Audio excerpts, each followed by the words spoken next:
Welcome to your own platform True Physics. स्वागत है आप सबका आपके अपने चैनल ट्रू फिजिक्स में। मैं PN Roy, I welcome you all. और आज हम क्या करने वाले हैं बच्चे? आज हम करने वाले हैं ग्राफ। आज हम लोग ग्राफ को डिस्कस करने वाले हैं बच्चे। और क्या सब करने वाले हैं आज की क्लास में, एक बार आपको सुना देता हूं बच्चे।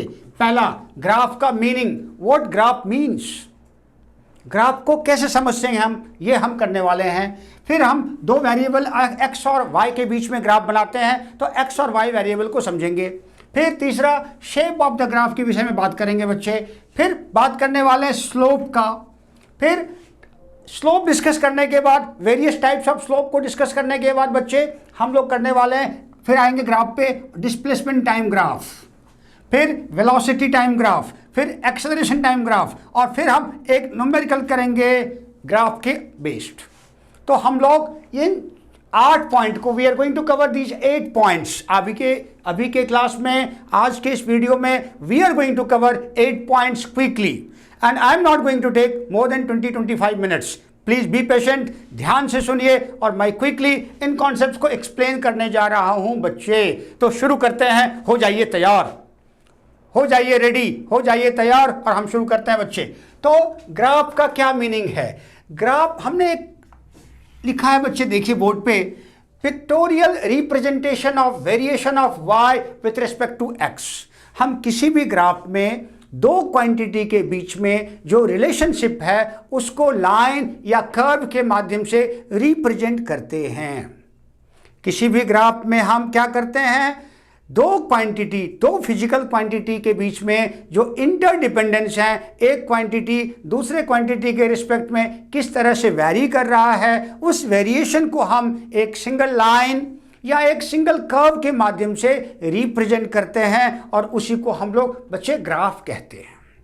ग्राफ को हम हर हमेशा एक्स और वाई प्लेन में रिप्रेजेंट करते हैं। ये जो हमारा बोर्ड है बच्चे, ये एक्स वाई प्लेन को रिप्रेजेंट करता है। We always draw graph in x y plane, we always draw graph in x y plane.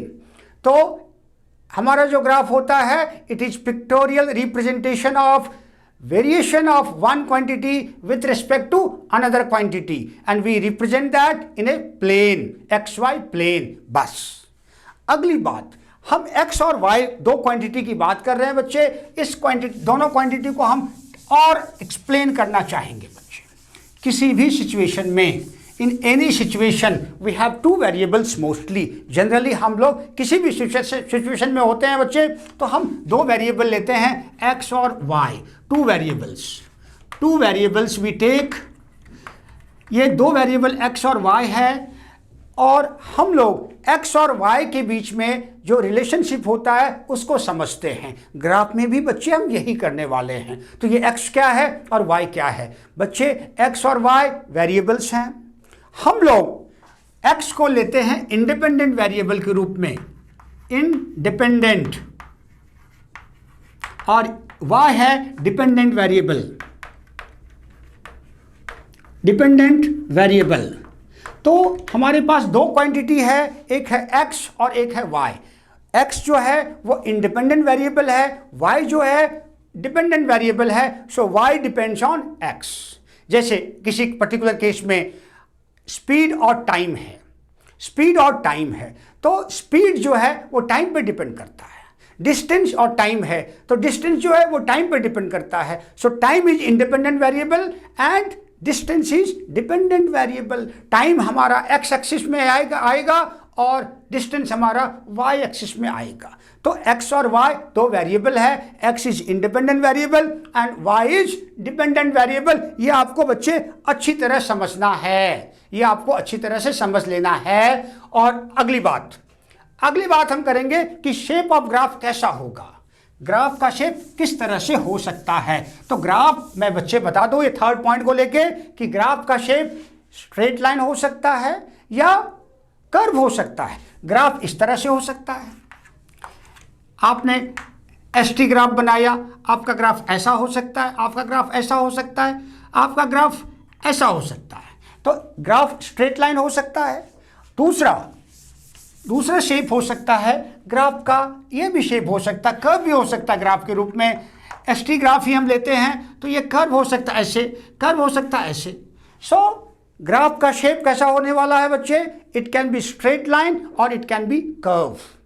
It can be straight line, it can be curve. तो ग्राफ का shape हो गया बच्चे। अब हम लोग बात करने वाले बच्चे स्लोप, स्लोप का। स्लोप को समझते हैं बच्चे।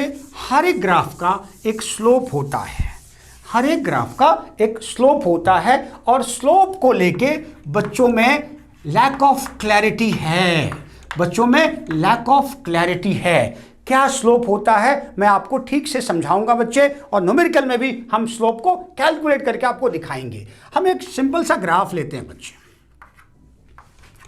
एक सिंपल सा हमने ग्राफ लिया। तो ये जो स्ट्रेट लाइन है बच्चे, ये हमारा ग्राफ है।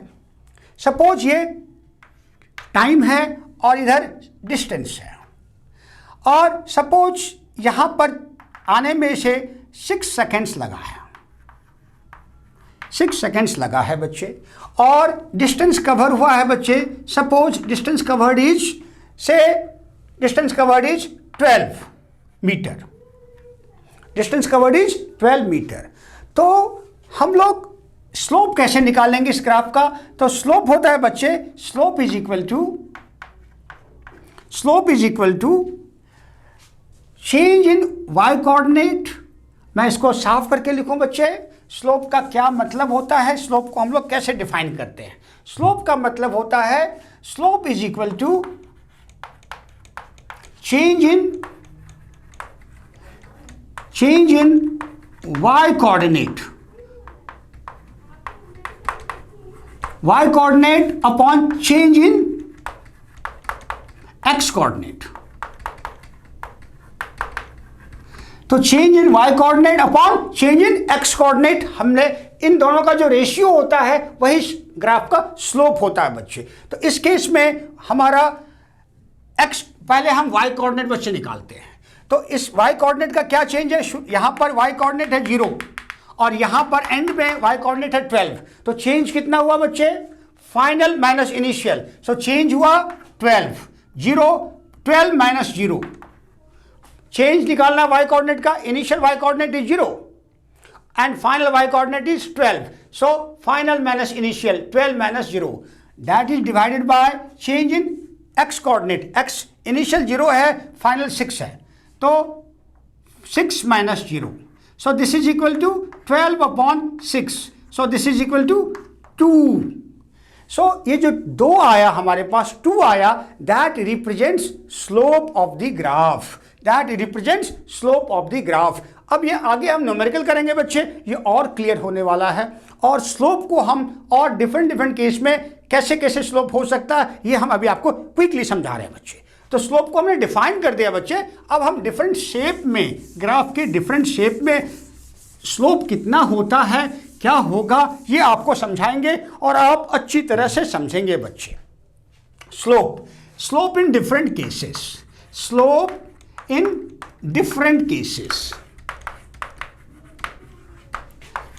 डिफरेंट केसेस में स्लोप कैसे होता है, क्या क्या हो सकता है, ये हम समझाने वाले बच्चे। पहला, फर्स्ट केस, हम एक्स टी ग्राफ ही ले रहे हैं, एक्स वाई ले रहे हैं और हमने ग्राफ एक लिया, हमने बनाया ये ग्राफ।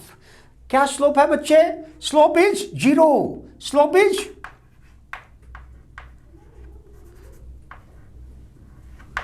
0 है बच्चे, स्लोप 0 है। यहां पर स्लोप 0 है क्योंकि y कोऑर्डिनेट में कोई चेंज नहीं हो रहा बच्चे, y कोऑर्डिनेट में कोई चेंज नहीं हो रहा है। दूसरा,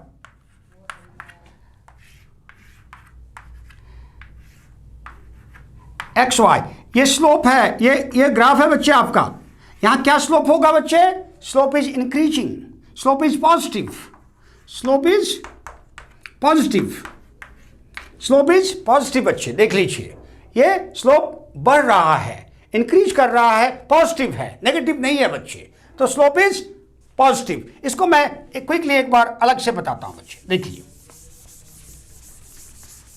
हमने सेकंड केस लिया है, इसको देखिए बच्चे। सेकंड केस, ये यहां पर हम स्लोप इज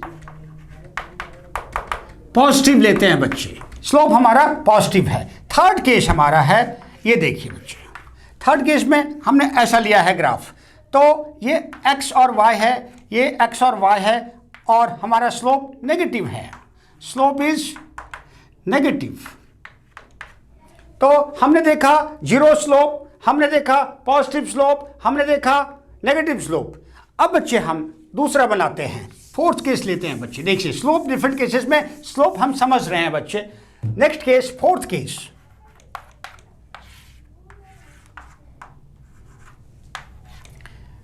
हमारा ग्राफ ऐसा है बच्चे। कितना स्लोप है बच्चे? क्या स्लोप होगा? Slope is infinite. तो देखिए बच्चे, हमने जीरो स्लोप दिखाया आपको, हमने पॉजिटिव स्लोप दिखाया आपको, हमने नेगेटिव स्लोप दिखाया आपको, और हमने अभी इनफिनाइट दिखाया, हमने इनफिनाइट स्लोप दिखाया बच्चे। अब slope can be increasing and slope can be decreasing also. हम दिखाते हैं बच्चे इंक्रीजिंग स्लोप और decreasing slope. So fifth case हमारा होने जा रहा है इंक्रीजिंग स्लोप। ये इंक्रीजिंग स्लोप है बच्चे, increasing slope. Sixth case decreasing slope दिखा रहा है बच्चे आपको, ये decreasing slope.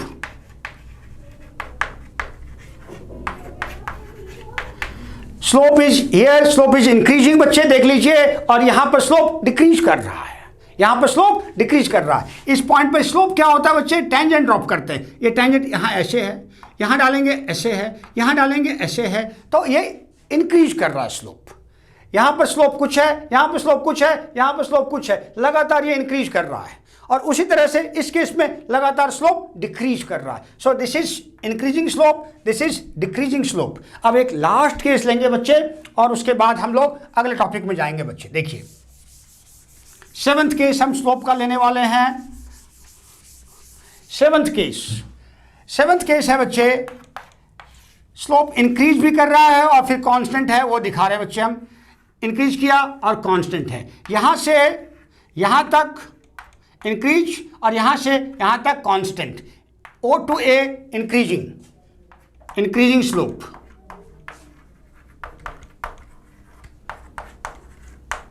And constant slope, ये कांस्टेंट स्लोप है बच्चे। तो हमने इंक्रीजिंग भी, सिमिलरली हम डिक्रीजिंग एंड कांस्टेंट भी शो कर सकते हैं बच्चे।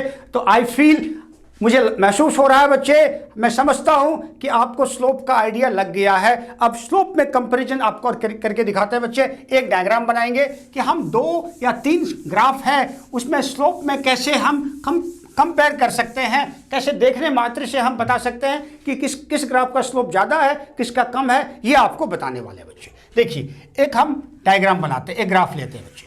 इसमें हम एक ग्राफ ए लिया, फिर बी लिया और फिर सी लिया बच्चे। इस डायग्राम में, इस ग्राफ में बच्चे क्लियरली दिख रहा है कि स्लोप ऑफ, ये ए बना रहा है एंगल थीटा 1, बी बना रहा है एंगल थीटा 2 और सी बना रहा है एंगल थीटा 3। क्लियरली बच्चे theta 3 is greater than theta 2 is greater than theta 1। इसका मतलब ये हुआ slope of C is greater than slope of B is greater than slope of A। इस प्रकार से आप समझ सकते हैं, कंपेयर कर सकते हैं बच्चे कि किस ग्राफ का स्लोप ज़्यादा है और किसका स्लोप कम है। ये आपको क्लियर होना चाहिए बच्चे, ये आपको बिल्कुल क्लियर होना चाहिए और आपको कोई दिक्कत नहीं होनी चाहिए बच्चे। स्लोप को लेके you should have no problem at all. I believe कि इन सारे डायग्राम को ठीक तरह से यदि आप समझते हैं, ध्यान से देखते हैं, तो स्लोप की समस्या खत्म होने वाली है आपकी। यदि फिर भी कोई समस्या रहती है तो प्लीज़ आप हमें बताइए, और भी हम वीडियो डालेंगे स्लोप के ऊपर में। अब आगे बढ़ रहे हैं बच्चे, और अगला हमने रखा है 3 तरह का ग्राफ हमें करना है, displacement time graph, velocity time graph, acceleration time graph. अब ये हम करते हैं बच्चे, और यदि हमें समय बचता है तो हम न्यूमेरिकल सॉल्व करेंगे, नहीं तो हम न्यूमेरिकल का एक अगला क्लास करने वाले हैं बच्चे। तो पहले displacement time graph, displacement time graph, हम डिस्प्लेसमेंट टाइम ग्राफ डिस्कस करेंगे। ए ग्राफ तीन तरह का हो सकता है बच्चे, हम लोग तीन तरह का ग्राफ ड्रॉ कर सकते हैं। पहला है डिस्प्लेसमेंट टाइम ग्राफ, फिर है वेलोसिटी टाइम ग्राफ और स्पीड टाइम ग्राफ, और तीसरा है acceleration time graph. Displacement time graph को हम पोजीशन टाइम ग्राफ भी कहते हैं या डिस्टेंस टाइम ग्राफ भी कहते हैं बच्चे। डिस्प्लेसमेंट टाइम ग्राफ को हम लोग पोजीशन टाइम ग्राफ भी कहते हैं, पोजीशन टाइम ग्राफ भी कहते हैं, या इसको डिस्टेंस टाइम ग्राफ भी कह सकते हैं बच्चे। तो पहला सिचुएशन, इसमें हम डिस्प्लेसमेंट टाइम ग्राफ को डिस्कस कर रहे हैं बच्चे। अब ए पार्ट में हम डिस्प्लेसमेंट टाइम ग्राफ को डिस्कस कर रहे हैं ए में, और इसमें पहला situation, first situation, object is at rest, object is at rest, object rest पर है। इस सिचुएशन का हमें displacement time graph, position time graph draw करना है। कैसा होगा देखिए बच्चे, कैसा होगा। ये टाइम है और ये डिस्प्लेसमेंट है s और पोजीशन है s, और ऑब्जेक्ट इज एट रेस्ट, तो उसका पोजीशन चेंज नहीं हो रहा है, तो ये स्ट्रेट लाइन बना दिया हमने, t के पैरेलल है। स्लोप क्या है इस डिस्प्लेसमेंट टाइम ग्राफ का? Slope is zero, slope zero है, स्लोप जीरो है। तो डिस्प्लेसमेंट टाइम ग्राफ, यदि कोई ऑब्जेक्ट रेस्ट पर है तो उसका displacement time graph parallel to x axis होगा और उसका स्लोप जीरो होने वाला है बच्चे, देख लीजिए आप। सो अगला क्या, अगला है object is moving. Second case क्या है, हमने पहला केस कर लिया, object is at rest, displacement time graph बना दिया बच्चे। दूसरा हमारा केस है object is moving with constant velocity और constant speed, object is moving with constant velocity और विथ कांस्टेंट स्पीड। तो इसका पोजीशन टाइम ग्राफ कैसा होगा बच्चे? ये t है, ये s है। पोजीशन टाइम ग्राफ कैसा होने वाला है बच्चे? ये speed is constant, speed is constant. यहां स्लोप जो है, slope is positive, slope is positive, and slope of position time graph, displacement time graph gives you what? Gives you velocity, and ये velocity यहाँ पर constant है, velocity is constant, velocity is constant, so constant velocity को बच्चे हम इस तरह से represent करते हैं। अब तीसरा केस क्या होने वाला है बच्चे? जब हमारा object is moving with constant velocity, ये हमने बता दिया। अब तीसरा केस हमारा होने वाला है बच्चे, तीसरा केस हमारा क्या होने वाला है बच्चे? तीसरा केस होने वाला है, third case, object is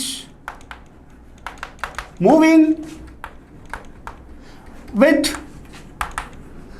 constant acceleration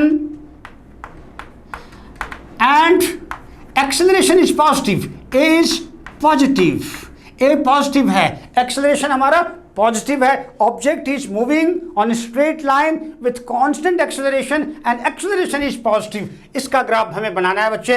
इसका पोजीशन टाइम ग्राफ ऐसा बनने वाला है बच्चे, देख लीजिए। ये positive acceleration, A is greater than zero, ये पॉजिटिव एक्सेलरेशन है बच्चे, ये देख लीजिए। अब चौथा केस हमारा होने वाला है बच्चे, object is moving with, fourth case हमारा है object is moving with constant acceleration but acceleration is not positive, it is negative, acceleration is negative. तो क्या करने वाले हैं बच्चे हम लोग? ग्राफ कैसा होगा? ग्राफ देखिए आपके सामने है बच्चे graph. Acceleration is negative, A is negative, A is negative. तो ये हमारा पोजीशन टाइम ग्राफ होने जा रहा है। किस केस के लिए? जब object is moving with constant acceleration but acceleration is negative, that is it is retarding और it is deaccelerating. Deaccelerating वाले केस में हमने बच्चे ये ग्राफ पाया। This is the graph we have got. मुझे पूरा उम्मीद है कि आप इन सारी बात को ठीक से समझ पा रहे हैं बच्चे। अब हम नेक्स्ट टाइप के ग्राफ में जाएंगे बच्चे, ध्यान से आप सुनते जाइए। अब हम टाइप ए कर चुके, हमने डिस्प्लेसमेंट टाइम ग्राफ को फिनिश कर लिया। अब हम वेलोसिटी टाइम ग्राफ में जाएंगे बच्चे। Now we will move to velocity time graph. और वेलोसिटी टाइम ग्राफ बी में velocity time graph, velocity time graph. Velocity time graph में केस 1 होगा, ऑब्जेक्ट इज मूविंग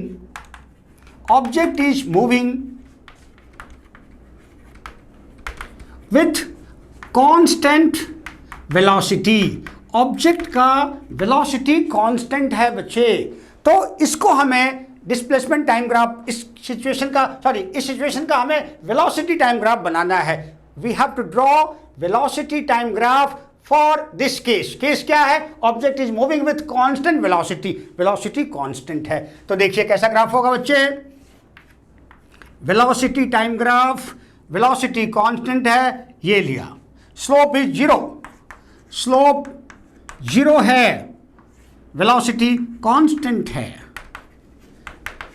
स्लोप 0 है, वेलोसिटी कांस्टेंट है बच्चे, देख लीजिए।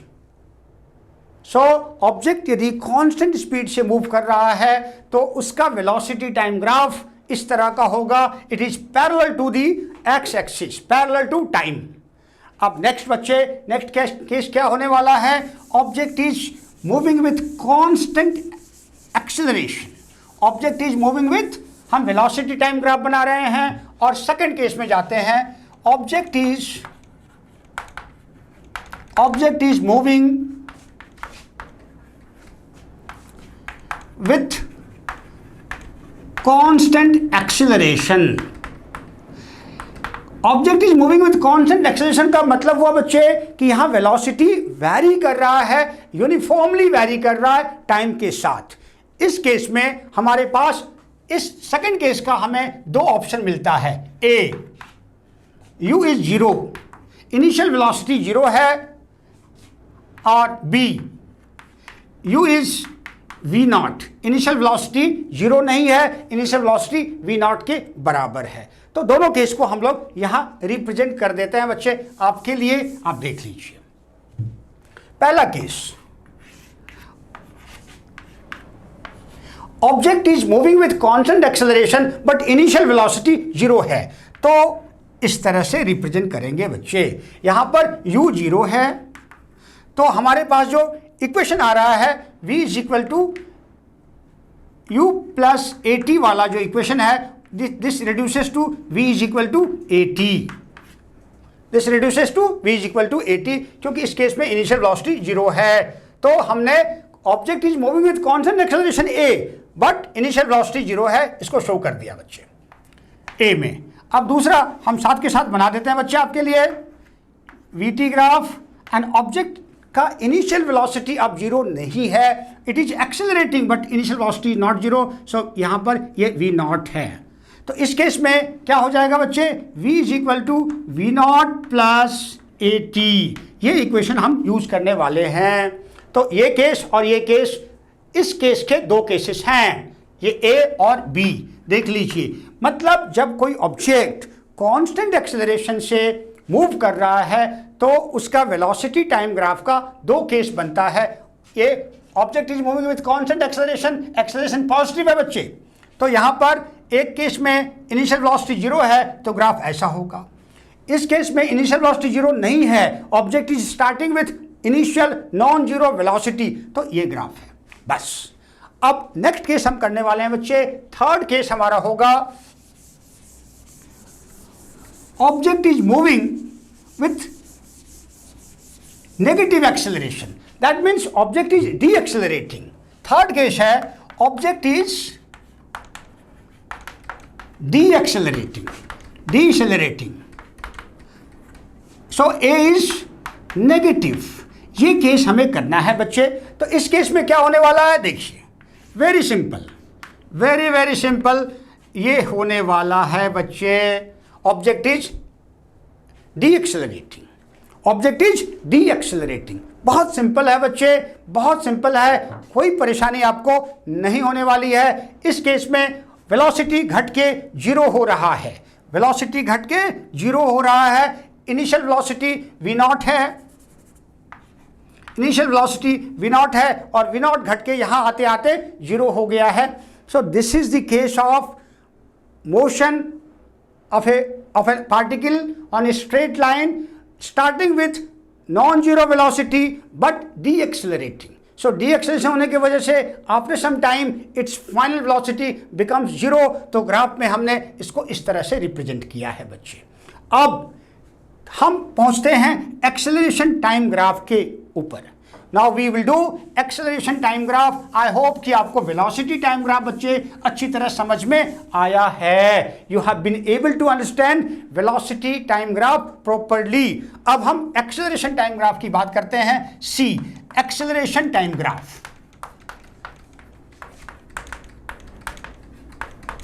एक्सेलरेशन टाइम ग्राफ देखिए बच्चे, एक्सेलरेशन टाइम ग्राफ में हम दो तरह से एक्सेलरेशन को लेने जा रहे हैं। पहला, हम एक्सेलरेशन को पॉजिटिव लेते हैं, कांस्टेंट लेते हैं। दूसरा, एक्सेलरेशन कांस्टेंट है और नेगेटिव है। तीसरा, एक्सेलरेशन चेंज हो रहा है। तो हम बारी बारी से इनका ग्राफ बताते हैं। और सिचुएशन 1, पहला situation, first situation, acceleration is positive and constant. Acceleration positive है और कांस्टेंट है। ग्राफ कैसा होगा बच्चे? बहुत सिंपल,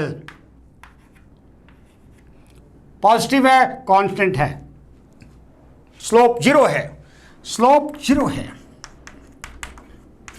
तो एक्सेलरेशन यदि कांस्टेंट है और पॉजिटिव है तो ये होगा ग्राफ। अब दूसरा, क्विकली हम दूसरा बनाते हैं बच्चे। Acceleration is negative, acceleration is negative and constant. तो कैसा होगा ग्राफ? बहुत सिंपल। देखिए बच्चे, ये पॉजिटिव एक्सेलरेशन था और ये नेगेटिव है, ये नेगेटिव एक्सेलरेशन। ये ग्राफ जो है ये नेगेटिव एक्सेलरेशन शो करता है और यहीं पर ही हम ड्रॉ करते हैं तो ये पॉजिटिव एक्सेलरेशन शो करता है बच्चे। तो एक ही सिचुएशन में हमने दोनों ड्रॉ कर दिया। तो एक्सेलरेशन कांस्टेंट है तो स्लोप जीरो होगा, यदि पॉजिटिव है तो वो ग्राफ ओरिजिन के ऊपर होगा, या हमने ओरिजिन लिया है, और यदि नेगेटिव है तो ओरिजिन के नीचे होगा। तो ये दोनों केस क्लियर हो गया। कांस्टेंट एक्सेलरेशन के दोनों केस को हमने एक्सप्लेन कर दिया बच्चे। अब हम वेरिएबल एक्सेलरेशन की बात करेंगे। ऑल्दो वेरिएबल एक्सेलरेशन आपको इनिशियली नहीं करना होता है, ओनली एडवांस न्यूमेरिकल में कभी कभार वेरिएबल एक्सेलरेशन की बात आ सकती है। ऐसे प्रॉब्लम को हम नॉर्मली इंटीग्रेशन और डिफरेंशिएशन यूज करके सॉल्व करते हैं, लेकिन फिर भी ग्राफिकल रिप्रेजेंटेशन हम बच्चे आपको बता देते हैं। सो हमारा जो पार्ट है, दूसरा पार्ट है बी, एक्सेलरेशन इज इंक्रीजिंग और डिक्रीजिंग।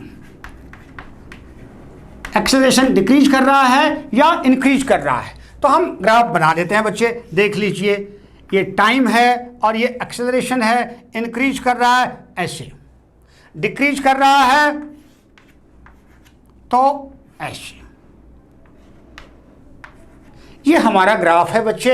हमने increasing graph, increasing acceleration, decreasing acceleration, constant acceleration, सारे केस आपको बता दिया बच्चे।